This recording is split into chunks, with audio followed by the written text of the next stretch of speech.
وعلى آله وأصحابه ومن تبعهم بإحسان إلى يوم الدين.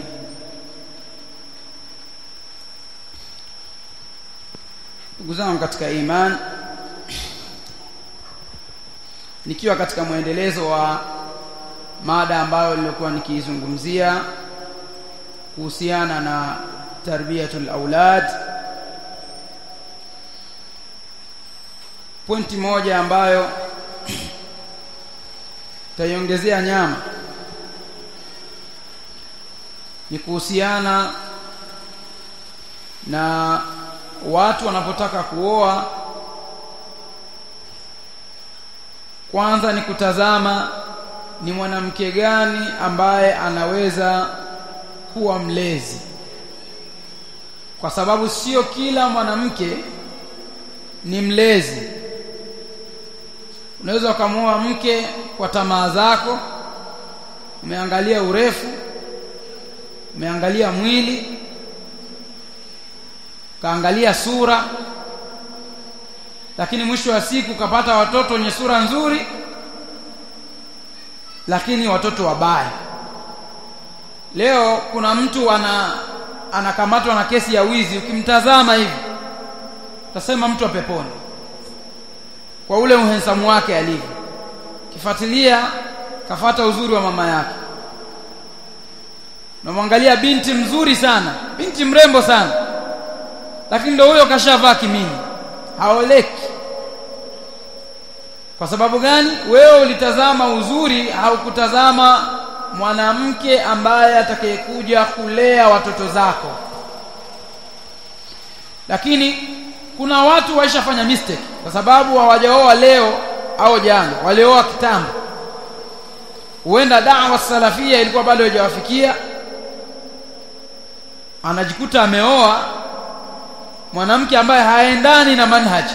Yani leo umeenda katika vitafita zako, umekumbana na da'watu salafia, ukaikubali na ukaielewa, ila ukirudi nyumbani kila ukifikisha da'wa salafia ngoma inakuwa ngumu, kutokamana na msingi ulikuwa ni mbovu, kwamba mke yule muoa sio mke ambaye unaweza ukambadilisha leo na kesho, kwa sababu sio mke ambaye yuko nyuma yako, ni mke ambaye wewe na yeye nyote mna kauli ndani ya nyumba,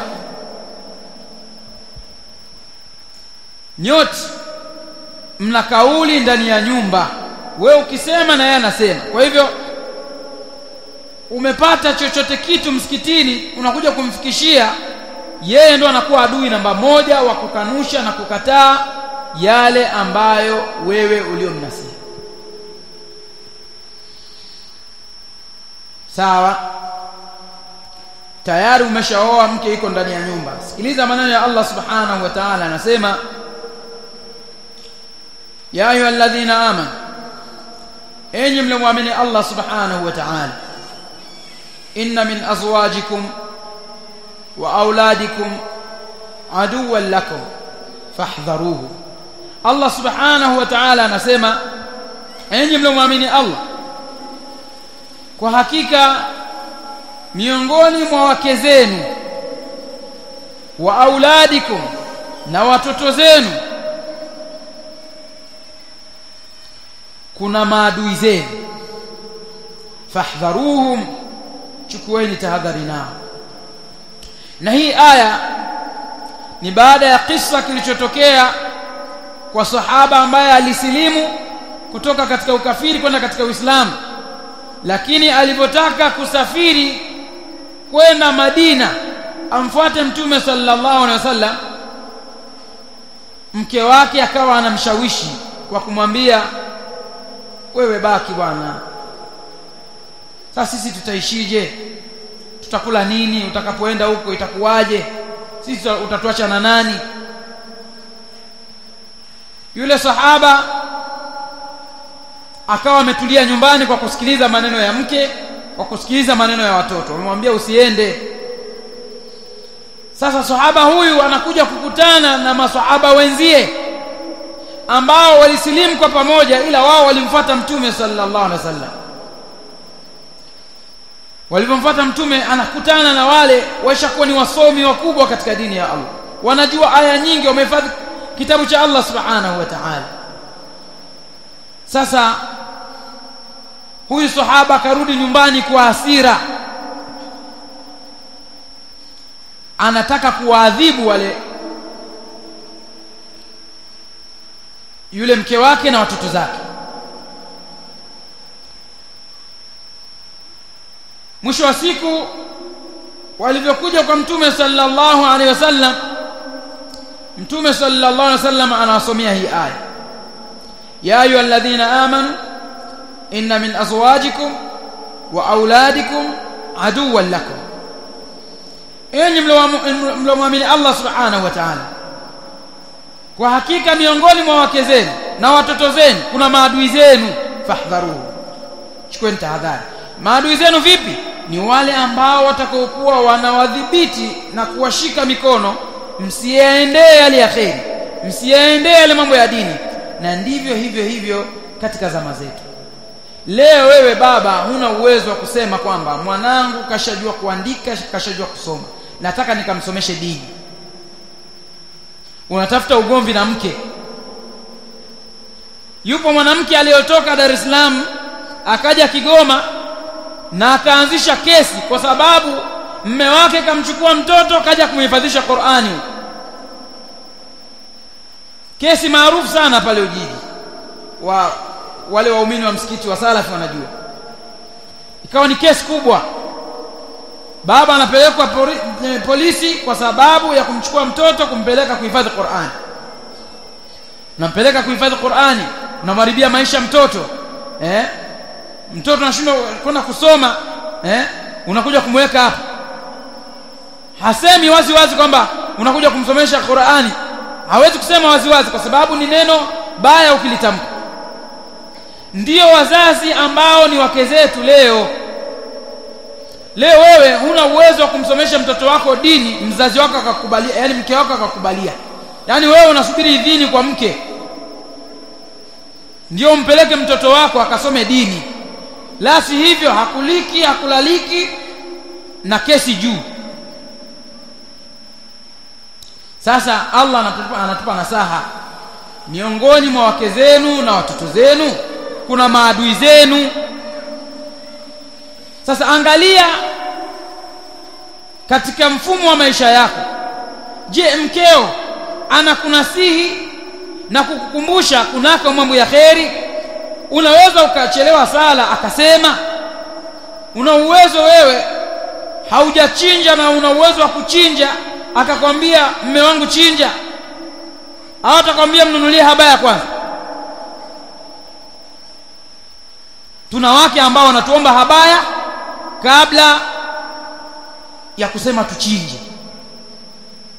Mnunulie kwanza yeye habaya, viatu na kadha wa kadha, watoto wote wavae, kisha ndio ufanye hilo jambo lako. Yani jambo la kuchinja ni la kwako, yeye hayumo. Sasa lini wewe utachinja? Kama adui uko ndani ya nyumba na wala hujui kama ni adui. Kwa hivyo tutambue ya kuwa katika maisha haya tunayoishi na wake zetu, tujue kwamba kuna ambao ni maadui.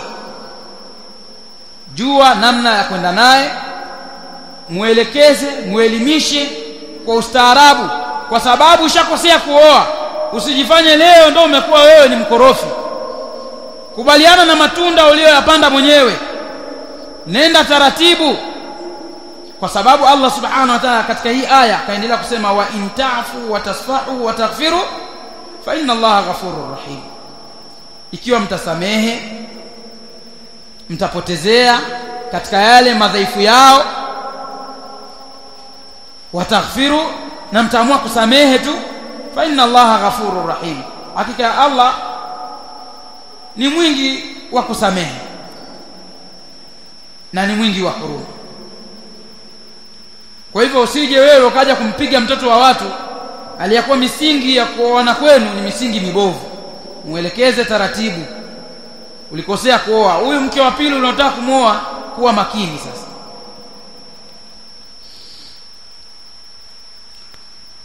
Pia katika jambo ambalo nililokuwa nimelizungumzia mwanzo ni kuhusiana na namna ya kuwalea hawa watoto zetu ili waweze kupata mifumo mizuri katika maisha haya na maisha ya akhira, natakiwa mzazi uwe ni alqudwatul hasana, uwe ni kiigizo chema, uwe ni kiigizo chema.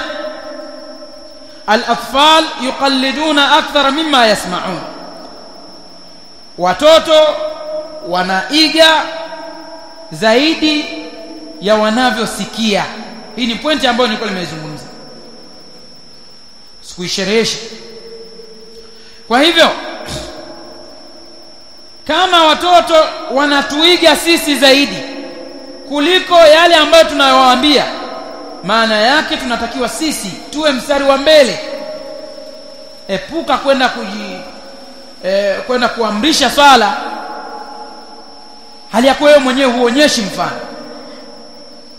Epuka kwenda kuamrisha mke wako ajistiri, avae hijabu, avae kadha, hali yako wewe mwenyewe unatoka tumbo wazi barabarani, unatoka na suruali, shati huna, tisheti huna, tumbo nje, kitofu nje, alafu unataka mke wako avae juba, mke wako ajistiri, avae na nikabu.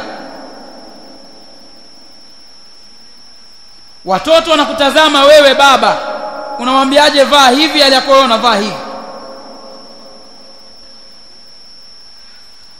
Ndio maana Allah subhanahu wa ta'ala akaonyesha katika kitabu chake aliposema, atamuruna an-nasa bilbirri wa tansawna anfusakum, hivi nyinyi mnakuwa mnaamrisha wenzenu wema alafu nyinyi mnasahau nafsi zenu. Kwa nini mnasahau nafsi zenu?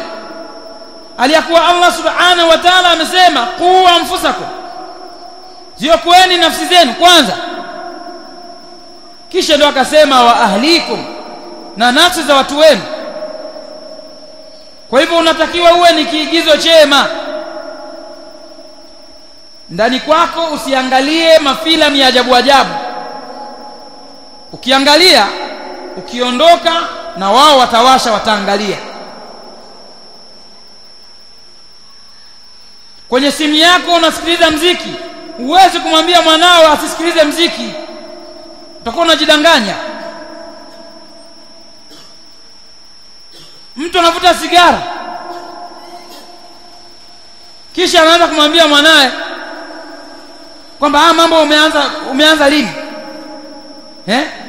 Usitufuate sisi. Sasa amfuate nani? Anakufuata wewe, wewe unavuta sigara, naye anavuta. Akipita barabarani anakukuta wewe baba yake kwenye kichochoro na mwanamke, naye kashabaleghe. Alafu naambia eti soma kwanza, na yake kwambia tafuta hela kwanza baba, achana na wanawake. Utamuelewa? Namna unavyomuonyesha ndivyo na yeye anachukua. Ndio maisha, anachukua maisha kutoka kwako. Ndio maana familia unakuta watu wengi wanafanana tabia na ile mienendo. Ikiwa mzazi alifocus kwenye viwanja, utaona watoto zake unaona na wao wanafocus kwenye viwanja. Kama mzazi alifocus kwenye dini, utaona watoto wanafocus kwenye dini. Hata kama usipofanikiwa huko mbele, lakini watakuwa na misingi ile ile ya baba. Baadaye ajichanganye mwenyewe na wala wewe hauhusiki. Kun sadiqan adilan saburan wa mutawadhi'an amamahu, jitahidi kuwa mkweli, kuwa mwadilifu. Asisikie kesi kwamba baba amezulumu kiwanja, mara baba ana kesi sijui duka la watu, sijui pesa za watu kaiba. Kuwa mwadilifu. Saburan, kuwa mwenye subira, sio kidogo makofi, kidogo kadha, kidogo. Kuwa mwenye subira. Mutawadhian, kuwa ni mwenye kunyenyekea, mnyenyekevu mbele zao, na wao watachukua hizi tabia zako, wataishi nazo.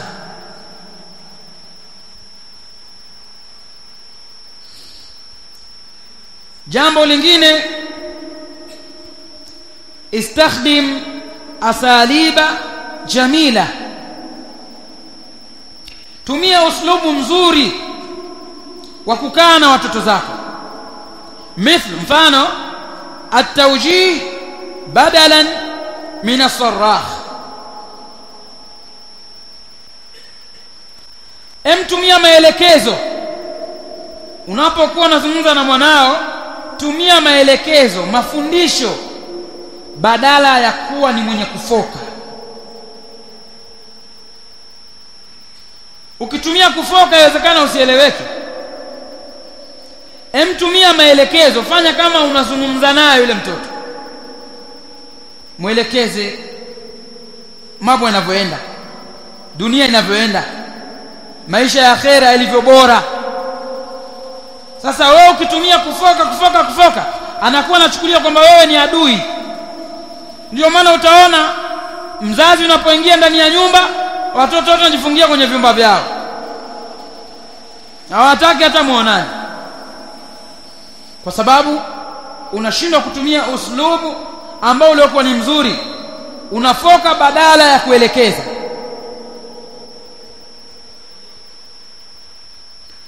Pia vile vile al-iqabu al-munasib, tumia adhabu zenye kuendana. Tumia adhabu zenye kuendana biduni al-ihan, bila ya kumdhalilisha mwanao. Kuna mtu anadhani ya kuwa mtoto anapokuwa mdogo kwamba yeye anaweza akapokea adhabu yoyote tu.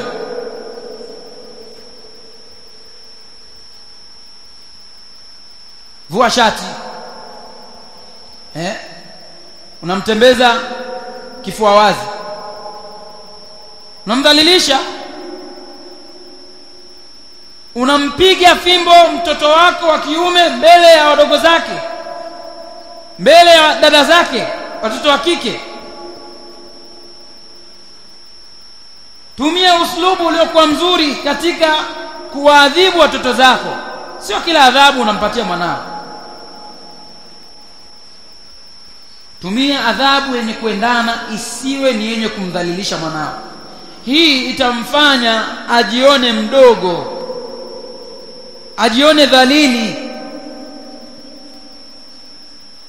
Mwisho wa siku hata hicho kitu kizuri unachotaka kumpa, hizo tabia nzuri unazotaka kumpa, haziingii.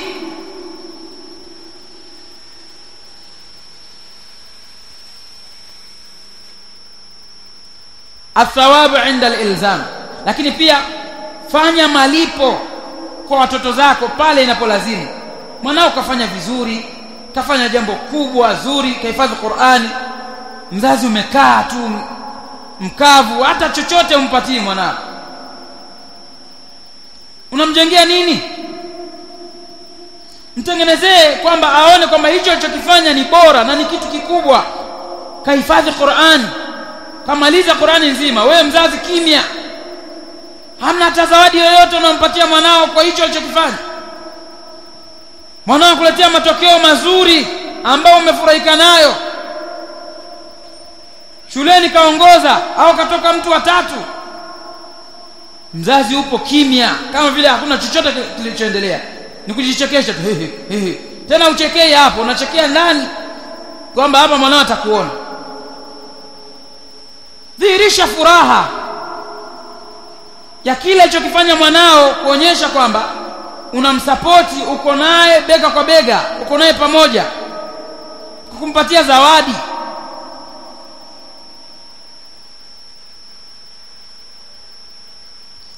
Leo hizi njia wanazifanya watu, unakuta mtoto kwa kuwa kacheza mziki vizuri ndio anapewa zawadi na mzazi. Kaimba mziki vizuri, kaupatia, unampatia zawadi. Katika mambo ya kheri watu hawafanyi hivi. Na mtu yuko tayari, kama ametoka shule huko mwanae kafanya vizuri shuleni huko, mashule haya ya sekula, ndio yuko tayari kutoa chochote, lakini asiambiwe jambo la dini kwamba mtoto kafanya vizuri kwenye dini au kaongea msikitini, kawanasihi watu, palikuwa kuna mahfal, kaonyesha uwezo mkubwa, unashindwa kumsupport.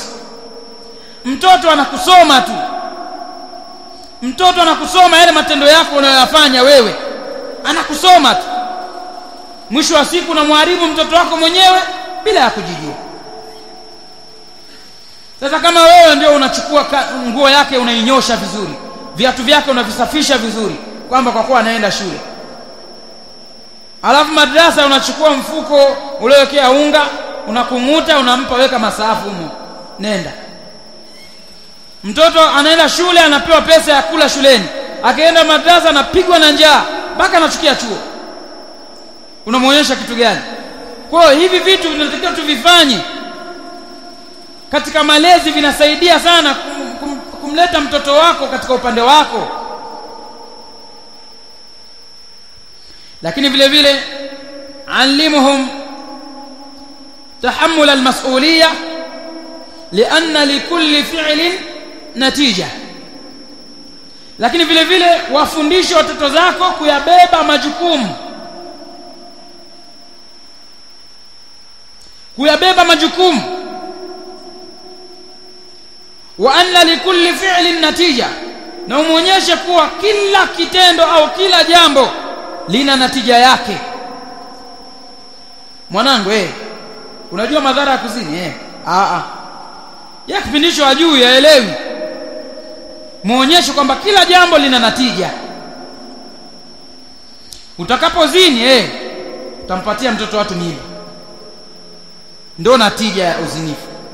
Baada ya kumpatia mtoto mimba, utaambiwa umhudumie yule mtoto, alafu wewe huna hata 100.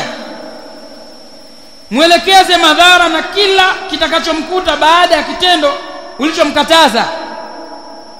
Kila jambo lina natija yake. Ukifanya hivi utapata hivi, ukifanya hili zuri utapata hivi, ukifanya hili baya utapata hivi. Mwelekeze mtoto wako, unamjengea kuwa na ufahamu mkubwa akiwa bado ni mdogo.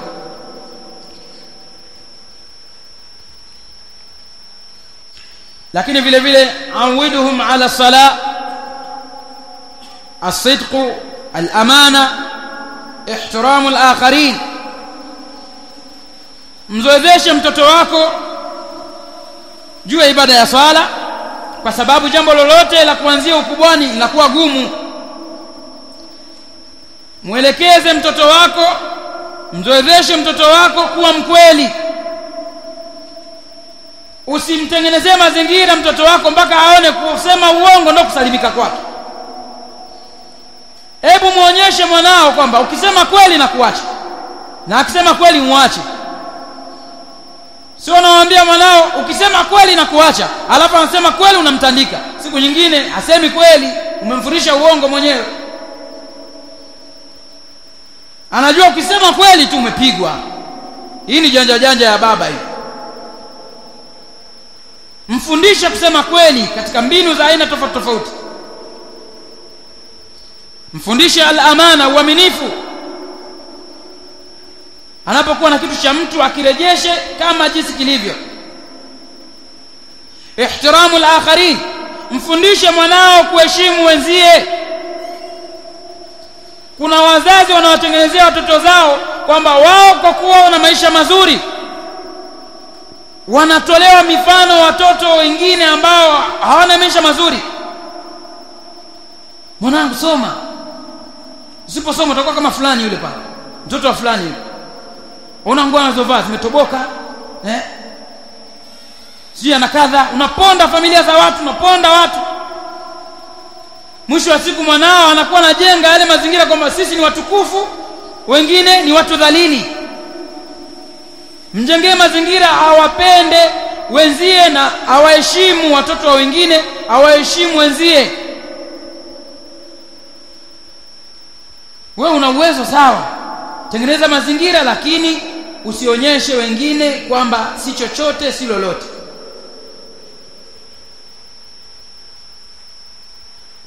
Ij'al ad-dina uslub al-haya, jalia katika maisha yako, nyumbani kwako, dini ndio uslubu wenu, yani dini ndio maisha yenu. Msiishi kwa tarehe za miladia. Mnapoishi kwa tarehe za miladia utasikia kuna 77.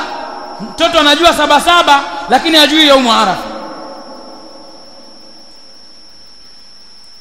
Ishi kwa uslubu wa dini ndani ya nyumba yako. Mtoto anaishi kwa kukariri Jumapili na Jumamosi ni tamthilia fulani, Jumatatu, Jumanne ni tamthilia fulani. Ana ratiba yote kichwani. Hakuna uslubu wa maisha ya dini. Mtoto aelewe kwamba inaposomwa adhana watu wanatakiwa wafanyaje. Ndio maisha ya dini yalivyo, kwamba msimu huu wa mwezi wa Ramadhani mzazi unabadilika, unakuwa namna hii. Unawafundisha watoto zako kwamba msimu huu watu wanatakiwa wawe hivi, msimu huu wanatakiwa watu wawe hivi. Yani yale matukio ya dini yote unajikuta mwanao bila hata kwenda madrasa anayajua kupitia nyumbani. Yani yapo nyumbani. Mwanangu hujafunga leo masiku meupe. Anaona wazazi wamefunga. Kwa nini unafunga? Masiku meupe wazazi wanafunga. Sasa wewe mzazi kila siku wewe ni kula tu. Hamna siku za kufunga. Jumatatu, Alhamisi watoto wajifunza nini? Siku ya Alhamisi leta msosi. Siku ya Jumatatu leta msosi. Masiku meupe leta msosi. Huyu mtoto wako ataoteshwa kama kuna masiku meupe. Jalia mfumo wa nyumbani kwako ni dini. Na dini sio maneno. Vitu vidogo kama hivi vinakushinda. Unaingia msikitini uswali rakaa 2. Baada ya swala uswali rakaa 2. Umekuja na mwanao anakutazama tu. Unamfundisha nini? Kwamba rakaa 2 sio sunna. Ingekuwa ni sunna baba angeswali. Si unajua baba ndio kioo. Mtoto akimwona baba yake anaona kwamba yeye ndio kila kitu. Yaani hapa siwezi kupigwa, baba yupo. Siwezi kufanya chochote, baba yupo. Sasa wewe unamwangusha. Baba ndio anafanya mambo ya kitoto sasa. Ndio maana leo kuna timu za mpira. Baba Simba, mama Yanga. Baadhi ya watoto Simba wanamfuata mama, baadhi ya watoto Yanga sijui Simba wanafuata baba. Ndio maisha unayoishi nyumbani kwako, sio maisha ya dini, sio uslubu wa dini. Unataka dini itoke kwa nani? Ishuke mbinguni. Mtoto wako ndo kama hivyo, hasomi kabisa hiyo madrasa eti amebana na tushe. Alafu dini anaitoa wapi? Nyumbani hakuna dini. Baba suruali mpaka kule chini, mpaka na ziada. Unaweza kusema huyu baba ni anatembea na msukule, kama kuna mwingine anavaa huko. Huyo mtoto atajuaje sunna, kwamba sunna nguo ifike hapa? Chukua nguo ya mwanao unaenda naye, unamwambia mwanangu, unajua kwa nini tunapunguza hii nguo? Haifai nguo kuzidi hapa. Sasa hao unamwambiaje wewe mwenyewe? Nguo yako ieleweke.